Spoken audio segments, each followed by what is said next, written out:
ನನ್ನನ್ನು ಯಾರು ಮುಟ್ಟಿದರು? ಲೂಕ 8:45.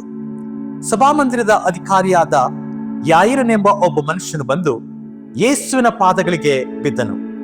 ಹೆಚ್ಚು ಕಡಿಮೆ 12 ವರ್ಷದವಳಾದ ಅವನ ಒಬ್ಬಳೇ ಮಗಳು ಸಾಯೋಳಾಗಿದ್ದ ಕಾರಣ ಆತನನ್ನು ತನ್ನ ಮನೆಗೆ ಬರಬೇಕೆಂದು ಬೇಡಿಕೊಂಡನು. ಯೇಸು ಹೋಗುತ್ತಿರುವಾಗ ಜನರು ಗುಂಪು ಗುಂಪಾಗಿ ಆತನನ್ನು ಇರುಕಿಸುತ್ತಿದ್ದರು. ಆಗ 12 ವರ್ಷದಿಂದ ರಕ್ತ ಕುಸುಮ ರೋಗವಿದ್ದ ಒಬ್ಬ ಹೆಂಗಸು ಬಂದಳು.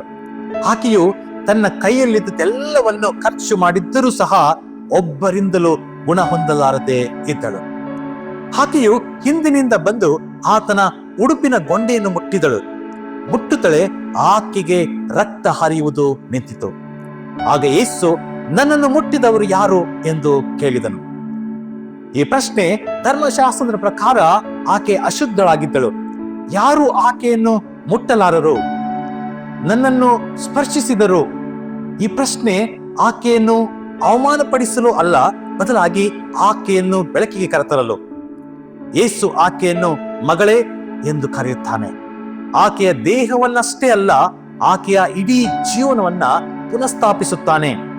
ಪ್ರಿಯರೇ, ಇಂದು ನಮಗೂ ಇದೇ ಪ್ರಶ್ನೆ ಕೇಳುತ್ತಿದ್ದಾನೆ. ನಾವು ಯೇಸುವಿನ ಹತ್ತಿರ ಇದ್ದೇವೆ, ಆದರೆ ನಂಬಿಕೆಯಿಂದ ಆತನನ್ನು ಸ್ಪರ್ಶಿಸುತ್ತಿದ್ದೇವೆಯೋ? ಈ ಶ್ರಮ ಕಾಲದಲ್ಲಿ ಯೇಸುವಿನ ಸುತ್ತಲಿರುವ ಗುಂಪಿನ ಭಾಗವಾಗದೆ ನಾವು ನಂಬಿಕೆಯಿಂದ ಆತನನ್ನ ಸ್ಪರ್ಶಿಸೋಣ.